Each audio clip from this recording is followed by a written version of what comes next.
Place à l'invité politique. Je reçois ce soir Thierry Solère, député LR constructif des Hauts-de-Seine. Bonsoir Thierry Solère. Bonsoir. Nicolas Hulot a dévoilé son plan climat aujourd'hui. Est-ce qu'il vous a convaincu? Écoutez, c'est un objectif ambitieux que de dire 2040, plus de ventes de véhicules essence et diesel en France. Mais il y a deux dimensions. Une dimension environnementale. Et puis, tu as une dimension industrielle aussi qui est très puissante. On se rappelle que l'industrie automobile française, ça s'était construit aussi autour du diesel. Et c'est comme ça que PSA et Renault avaient fait leur renommée. Moi, je pense qu'aujourd'hui, techniquement, il n'y a aucune raison que à cette date-là, notre industrie automobile française n'arrive pas à produire des véhicules électriques. Et aujourd'hui, moi, je le vois, même à titre personnel, en milieu urbain, ça marche déjà très bien. Le problème, c'est l'autonomie. Et je pense que quand je vois les dernières évolutions, il n'y a aucune raison qu'on n'arrive pas à renouveler le parc et que dans 2040, c'est dans 23 ans.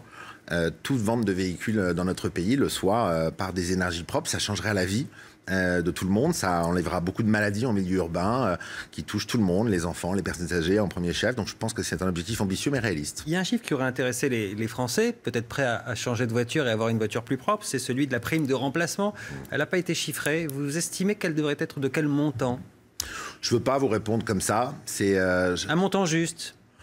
Il y a déjà des incitations. Quand vous achetez une voiture électrique, il y a aujourd'hui une prime qui existe et qui vient en décalque du prix du véhicule. Mais en tant que député, vous la souhaiteriez à combien si ça passait par la loi? Je ne peux pas vous répondre comme ça dépend du montant de la voiture. Je crois qu'en tout cas, il faut une incitation forte. L'incitation, c'est par rapport aux autres énergies. Aujourd'hui, ils vont aligner, j'ai compris ça, les prix du diesel et le prix de l'essence. Ça devient excessivement cher pour les Français. Quand on a un véhicule électrique, encore une fois, ce qui est mon cas en milieu urbain, vous avez déjà des voitures qui ont 140, 150 km d'autonomie, donc qui permettent même de faire du périurbain. Et alors la consommation, ça coûte c'est très différent. Et à la fin du mois, les Français, dans leur budget, s'en rendent compte très vite. Donc une incitation, oui, mais surtout que l'industrie automobile, elle joue le jeu de cela. Je pense que parfois, on a freiné le développement de l'électrique dans notre pays parce qu'on avait misé depuis des décennies très longtemps sur le diesel et qu'aujourd'hui, il faut maintenant que tout le monde aille dans le même sens, les constructeurs, l'État, les pouvoirs publics, les incitations fiscales. Et je pense que tout le monde s'en satisfera. Vous parliez de la convergence de la fiscalité entre le diesel et l'essence. En général, quand on parle de convergence, c'est un alignement par le haut. Ça veut dire une augmentation des taxes, vraisemblablement, effectivement, sur le diesel. Donc c'est une augmentation d'impôts pour ceux qui roulent au diesel. Ça vous dérange pas, vous, en tant que républicain, même constructif?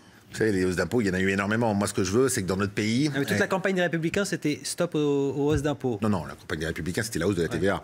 C'était une hausse d'impôts massive pour tout le monde. Et je n'ai pas souvenir dans le projet de François Fillon qu'il y avait beaucoup de baisses d'impôts pour les ménages. Il y avait surtout des baisses de dépenses publiques qui étaient annoncées. Aujourd'hui, la situation du pays, tout le monde la connaît par cœur. Des déficits publics majeurs. C'est depuis 1976 que nos budgets sont déficitaires. Il y a du chômage de masse et de la pauvreté. Pour ça, il faut faire deux choses massivement. Recentrer l'État, baisser la dépense publique. C'est l'engagement de ce gouvernement. Je veux qu'il le tienne. On parlera de la fiscalité. Voilà. Vous parlez juste de cette convergence diesel, augmentation des impôts pour ceux qui roulent au diesel, qui ne l'ont pas forcément choisi, parce que quand on roule au diesel, c'est parfois qu'on se dit à long terme, ça me coûtera moins cher, donc on n'a pas forcément les moyens de rouler à l'essence. Vous allez dire, ça vous dérange pas? Non, c'est tout l'état d'esprit général qui doit évoluer. Je pense que les Français ont envie d'avoir des voitures électriques à deux conditions. La première, c'est que ça soit accessible à l'achat, et deuxièmement, c'est que l'autonomie soit meilleure. Que l'industrie automobile travaille et que les pouvoirs publics aident, notamment en équipant aussi le territoire, parce que les voitures électriques, ça ne marchera pas s'il n'y a pas des bornes partout sur le territoire. Aujourd'hui, il n'y en a pas. Il y en a en ville, mais il n'y en a pas en milieu rural et ailleurs. Et donc voilà, je crois que c'est ça l'essentiel, c'est que tout le monde se mette dans le même sens. Il a pas tout à fait annoncé une nouvelle taxe, mais en tout cas annoncé qu'elle risquait d'arriver. Ils ne pourront pas être éternellement exonérés, les camions, a dit Nicolas Hulot. Et sa ministre des Transports a rajouté aujourd'hui, il faut bien que quelqu'un paye, il manque 10 milliards pour financer les infrastructures de transport. Vous êtes d'accord avec une nouvelle taxe pour les poids lourds? Vous vous rappelez, l'écotaxe poids lourds avec ces fameux portiques qui avaient été décidés il y a longtemps. Mais ma question, c'est est-ce que vous êtes d'accord avec une nouvelle taxe? Moi, je pense qu'il faut financer tout ça et que c'est pas anormal. Et notamment, ça a vocation à pénaliser les transporteurs européens. Et donc, au fond, aujourd'hui, encore une fois, ce qu'il faut, c'est être transparent et être juste et avoir un seul objectif. Baisser la dépense publique et réformer notre pays structurellement pour qu'il y ait moins de chômage. Donc une nouvelle écotaxe, vous la votez? Oui, moi je pense que c'est pas un sujet en soi. Tout le monde avait voté l'écotaxe poids lourd à l'époque.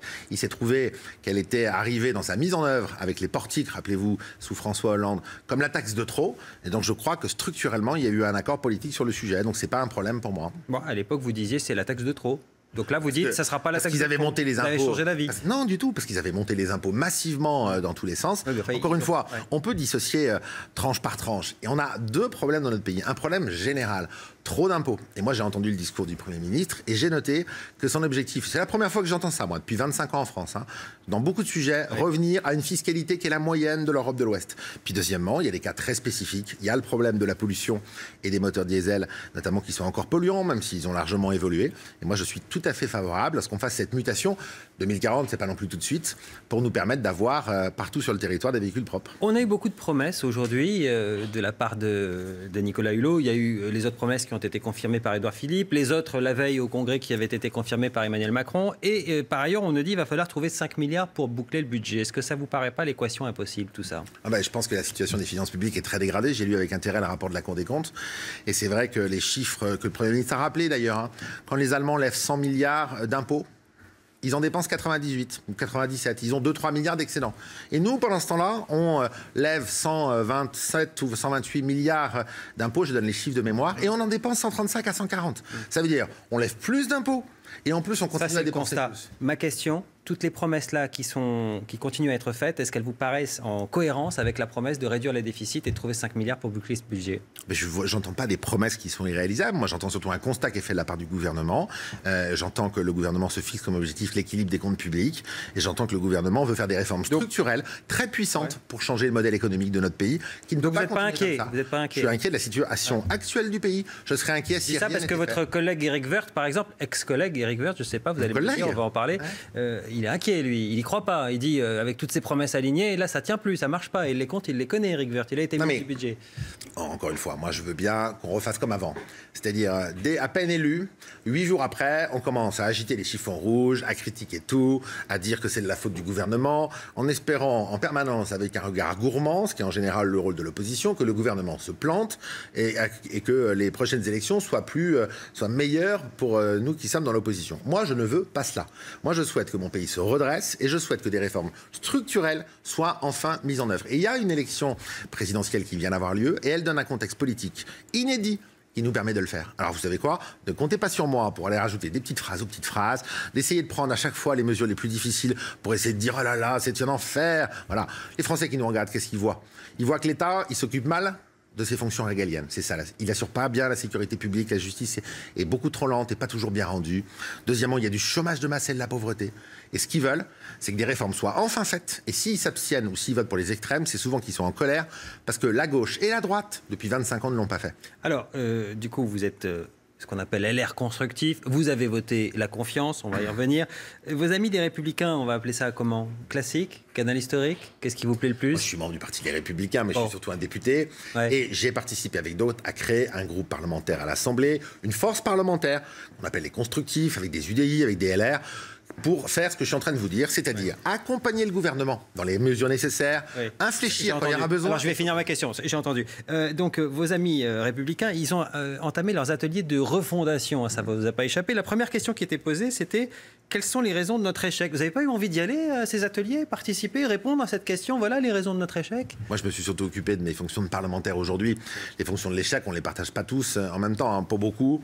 Quand je les entends, on a volé la victoire de François Fillon et c'est la faute des autres. Voilà, la vérité, c'est que cette campagne présidentielle était devenue impossible, que les Français ont élu Emmanuel Macron, qui lui ont donné, ce qui est tout à fait cohérent dans les institutions, une majorité à l'Assemblée nationale. Donc le parti vous intéresse plus? Beaucoup moins que le pays. Beaucoup moins que le pays. Moi, mon énergie, je veux la mettre à m'occuper à ce que pendant les 5 prochaines années, on fasse enfin les vraies réformes. Le seul critère pour moi de satisfaction, c'est est-ce que dans quelques mois, est-ce que dans quelques années, ça va mieux que la situation actuelle? Le reste, les partis, ça compte. Et moi, je dis à la droite française qu'elle doit ouvrir les yeux lucidement et arrêter de nous ressasser les mêmes choses depuis 20 ans. Parce que ceux qui disent ça, ça fait 20 ans qu'ils disent la même chose. Et ils ont souvent d'ailleurs gouverné pendant 10 ans. Thierry Solère, il y aura un bureau politique mardi prochain. Il va être important pour vous et pour d'autres constructifs, parce qu'il est question de votre exclusion. Est-ce que vous allez y aller? Écoutez, je verrai avec d'autres si je serai mardi au bureau politique. Mais vous avez envie d'y aller ou pas? On verra. Votre envie, après la décision, ce sera autre chose. Mardi, les réunions, je verrai à quelle heure c'est. Et auparavant, vous la connaissez non, je crois que c'est 17 ou 18 heures, mais je ne connais pas l'horaire exact. Comme le bureau politique mardi. Je vous réponds. Je verrai avec les autres ce qu'on fait mardi. Mais de toute façon, le sujet n'est pas de savoir si un bureau politique exclut un parlementaire, parce que je ne dis pas exactement la même chose que M. Ciotti, M. Jacob et M. Estrosi. Alors c'est quoi le problème? C'est parce qu'on a créé un groupe parlementaire. Écoutez, on va exclure des gens qui ont créé un groupe parlementaire. Moi, je me rappelle que M. Accoyer, M. Wauquiez et M. Ciotti, ils avaient créé un groupe parlementaire autonome des Républicains. Ça s'appelait le groupe RUMP, à l'époque, avec François Fillon. Bon, alors écoutez, ça peut pas être ça le critère. Alors, c'est quoi le deuxième critère? C'est qu'on leur dit depuis 20 ans... Que vous avez voté la confiance. Et ils se sont abstenus à 2 tiers. Oui, mais vous avez voté la confiance. Bien sûr, mais écoute, on est quand même libre de son vote. On n'est pas dans un parti politique comme dans une caserne. Moi, la différence, c'est que je l'avais dit à mes électeurs dans la plus grande clarté. Si je vote pas la confiance, ça veut dire que je cherche à renverser ce gouvernement. Ce gouvernement, il a été désigné légitimement par le peuple français, qui a donné une majorité au président de la République. Donc, encore une fois, on a le droit de ne pas être d'accord. Nous, on est nombreux à penser, les parlementaires qui sont dans notre groupe, mais aussi le maire de Nice, le maire de Toulouse, le maire de Saint-Étienne, le maire de Niort, le maire d'Angers, le maire de Reims, le maire du Havre, les petites bourgades françaises, qui sont tous membres des Républicains, qu'il faut arrêter ces oppositions stériles. Qu'est-ce qui se passe si vous êtes exclu mardi prochain, Thierry Solère? Écoutez, ça n'a aucune importance. Hein. Vous savez, la dernière fois, c'était parce que je m'étais présenté face à Claude Guéant, donc moi, c'est tous les 5 ans, manifestement. Non, mais ça sera quoi la conséquence? Vous montez votre parti? Ce n'est pas une conséquence personnelle, d'une exclusion personnelle. Encore une fois, ça fait maintenant plus de 10 ans que les Républicains ne sont plus au pouvoir. Ils avaient gouverné le pays pendant 10 ans. Aujourd'hui, les députés légitimement élus par les Français, ils disent, nombreux avec moi, qu'il faut être constructif. Je regarde les sondages. 16% des électeurs de François Fillon considèrent qu'il faut s'opposer à tout le temps. Alors il faut vous présenter à la présidence des Républicains? Écoutez, nous verrons. Vous y pensez? Mais nous verrons collectivement. Moi, je ne suis pas dans une aventure personnelle. Ce que nous allons faire... C'est une possibilité. Toutes les possibilités sont ouvertes. Nous allons voir collectivement ce que nous allons faire. Encore une fois, d'abord, on travaille au Parlement. On vient d'être élus. C'est là où les Français nous ont donné un mandat. Par ailleurs, les partis politiques, ce parti, les Républicains qui vient de perdre les élections législatives, il va devoir renouveler son fonctionnement. Ce sera les adhérents qui en décideront. Et puis, la vie politique est partisane. Elle évolue souvent à droite. Vous savez, depuis 1945, je crois que c'est le 14e nom différent d'un parti de droite, les Républicains. Alors, le jour du vote de confiance, j'ai regardé quand même ce qui s'est passé dans votre groupe parce que c'est intéressant pour savoir s'il est homogène. Il n'a pas l'air de l'être tant que ça. Sur les 35 députés de votre groupe, seuls 11 ont suivi votre vote favorable, le vote de la confiance au gouvernement. Les autres se sont abstenus. Finalement, d'ailleurs, comme les 2 tiers des LR classiques, j'allais dire. Ça veut dire que vous n'êtes pas très suivi sur cette confiance, y compris dans votre groupe. Ou alors est-ce que c'est l'UDI qui vous en veut un petit peu d'avoir pris la question? Ni l'un ni l'autre, je vous réponds très franchement, Olivier Gelzi. On vous l'avait dit dès le départ, notre groupe, il est basé sur des gens qui sont dans cette démarche constructive et il rassemble des gens qui s'abstiendront et qui se sont abstenus sur la confiance et des gens qui voteront pour. Oui. On l'avait dit depuis le premier jour. Mais la logique pour les parents, pour ceux qui nous écoutent, la logique, il y a 2 tiers de votre groupe qui votent l'abstention, 2 tiers du groupe Les Républicains qui votent l'abstention. Donc ils votent pareil. Donc qu'est-ce qu'ils font dans 2 groupes différents au fond? Est-ce qu'ils ne sont pas amenés à se retrouver et peut-être à vous laisser, vous et les 11 autres qui ont voté la confiance tout seuls? Non, mais ça ne se passe pas du tout comme ça. Je comprends les additions arithmétiques qui voudraient dire ça. Non, c'est une logique de vote. Mais non, ça ne se passe pas comme ça au Parlement. Et en tout cas, dans notre groupe, en rien. Qu'est-ce qui a fait qu'on s'est rassemblés à 35 au sein de ce groupe Les Constructifs? Je ne sais pas si ça passionne vos téléspectateurs. C'est qu'on est issu de la droite, on est issu du centre. Et on veut faire ce que je suis en train d'essayer de vous dire, c'est-à-dire arrêter de faire cette politique où, parce qu'on est dans l'opposition, on s'oppose à tout le temps. Et où, parce qu'on est dans la majorité, on doit voter tout le temps, sinon on est un frondeur. Voilà, c'est stupide. Voilà, moi, mes électeurs à Boulogne-Billancourt, je leur ai dit, si vous votez pour moi, j'accompagnerai toutes les bonnes réformes. Par contre, j'essaierai de corriger quand ça ne va pas. Et puis si vraiment ils font des bêtises, et ils en feront probablement, j'espère pas, je voterai contre. Écoutez, c'est plus intelligent. Et puis je ne sais pas si ça marchera, Olivier Gelzi, mais je vais vous le dire en un mot. Ça fait 25 ans que ceux qui nous disent que ce qu'on est en train de faire, ça ne marche pas. Ça fait 25 ans ou 30 ans qu'ils sont là.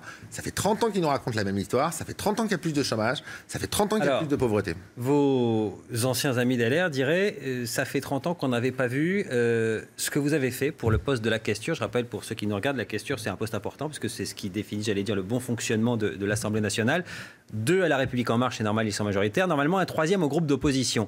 Vous avez présenté votre candidature à la dernière minute. Vous avez été élu par les députés de La République En Marche. C'est-à-dire, ce n'est pas la tradition d'accorder ce 3e poste à un groupe d'opposition. Ils vous en veulent beaucoup. Ça a laissé des traces avec vos amis de l'UDI? Non, mais attendez. Pas de l'UDI, les Républicains. Et de l'UDI aussi, parce qu'apparemment, ils n'étaient pas informés. Il y en avait 2 qui n'étaient pas contents. Voilà, mais c'est pas très important. Pas des moindres. Franchement... D'abord, là, les traditions, vous savez, les gens les réécrivent toujours en fonction de... Voilà. Quel est le sujet pour que les gens qui nous écoutent comprennent? Il y a, je ne sais pas d'ailleurs encore une fois si tout ça est passionnant, il y a 3 postes de questeurs de l'Assemblée qui administrent la maison. Et s'il y a plus de candidats que de postes à pourvoir, il y a un vote. Écoutez, M. Ciotti a été candidat, j'ai été candidat. Les 577 députés ont pu arbitrer et j'ai été élu. Écoutez, on ne peut pas être à l'Assemblée nationale et considérer que quand on vote, ce n'est pas démocratique. Il n'y a pas plus démocratique que le vote par bulletin. Mais vous n'êtes pas d'accord quand même pour dire qu'il serait logique qu'un de ces 3 postes-là, comme ça a toujours été le cas, revienne à un groupe d'opposition? Mais alors d'abord, je ne me vis pas comme un groupe majoritaire. Mon groupe... Et vous votez la confiance. Mais moi, à titre personnel, et voter la confiance ne veut pas dire être dans la majorité. Je comprends votre logiciel, mais ce n'est pas comme ça que nous le vivons. J'ai un ancien logiciel. À vous, Olivier Gazzi. Je pense dans l'ancien monde. Enfin, je ne veux pas vous dire ça à vous, pas à vous surtout. Deuxièmement, j'ai proposé, et c'était ça ma candidature, que cette troisième question ne soit pas pour un groupe politique, mais qu'elle soit ouverte à tous les groupes minoritaires. Et donc j'ai vu Jean-Luc Mélenchon, et donc j'ai vu Olivier Faure du groupe socialiste, enfin la Nouvelle Gauche aujourd'hui, les Républicains, les Constructifs, et ils seront tous associés à la gestion de cette question, et notamment à tous les débats que nous aurons sur le statut de l'élu, sur tous ces sujets-là. Donc vous démissionnez pas parce qu'il demande votre démission, vos amis? J'ai été élu, Olivier Gazzi. Non mais il demande votre démission. On a le droit de démissionner quand on est élu. On a le droit de demander ce qu'on veut, on a le droit de dire... Vous démissionnez pas? Bien sûr que non, j'ai été candidat, et je suis très honoré de la confiance que 316 députés m'ont fait en votant pour moi, et je suis tout à fait ravi du travail que je fais avec les deux autres questeurs pour que ça se passe bien à l'Assemblée nationale. On laisse tomber les questions de cuisine de l'Assemblée, même si elles sont intéressantes quand même pour oui. comprendre les nouvelles majorités ou pas qui sont en train de se dégager. On va parler de cette réunion à Tallinn aujourd'hui, les ministres européens de l'Intérieur qui se réunissaient en Estonie sur la question des migrants qui irritent l'Italie. L'Italie reproche le manque de solidarité des partenaires, à commencer par la France. Je vais vous donner un chiffre. On avait un quota de 30 000 réfugiés à accueillir en France. 2 ans plus tard, on en est à 2700. Est-ce qu'ils ont raison d'être mécontents, les Italiens? Bon, d'abord, les Italiens, ils sont en première ligne dans l'accueil de... Mais quand ils disent on n'est pas assez solidaires, et en particulier nous... Mais c'est vrai, il n'y a pas de solidarité européenne, et l'Europe n'a pas bien fonctionné sur la gestion de cette crise. La France n'a pas pris sa part, la part que l'Europe lui demandait. Oui, d'accord, mais la France aussi...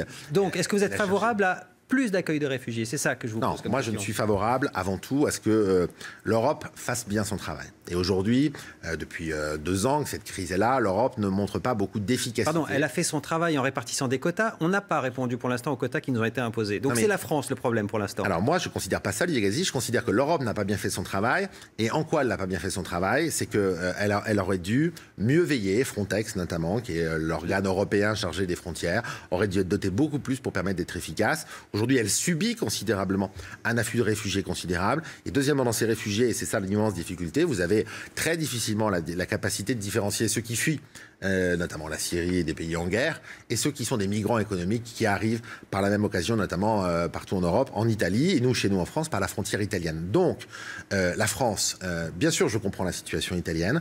Là, ce que la France essaie de faire, me semble-t-il, aujourd'hui, peut-être plus efficacement qu'elle n'a essayé de le faire auparavant, c'est d'essayer de se mettre d'accord avec nos partenaires européens pour qu'on renforce cette politique pour éviter d'avoir énormément de migrants qui risquent leur vie toute la journée. Et troisièmement, il faut pour ça aussi, en amont, régler la situation. Tant qu'on n'aura pas en Libye une gestion sur place avec des hotspots qui nous permettent l'accueil de ces migrants, bien évidemment... Quand on connaît la situation en Libye, c'est compliqué.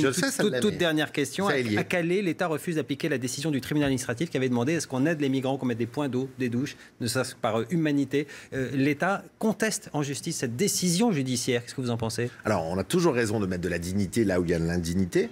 Après, aujourd'hui, la jungle de Calais qui avait été démantelée, manifestement, il ne faut pas qu'elle se reconstitue d'une manière désorganisée. Donc là, vous m'apprenez cette décision de l'État qui concerne la décision du tribunal, donc ça m'est difficile de vous la commenter dans le détail sans l'avoir lu précisément. Ce sont des sujets très complexes, où c'est très facile de faire de la démagogie. C'est pour ça que sur les migrants, je vous parlais également de la situation libyenne.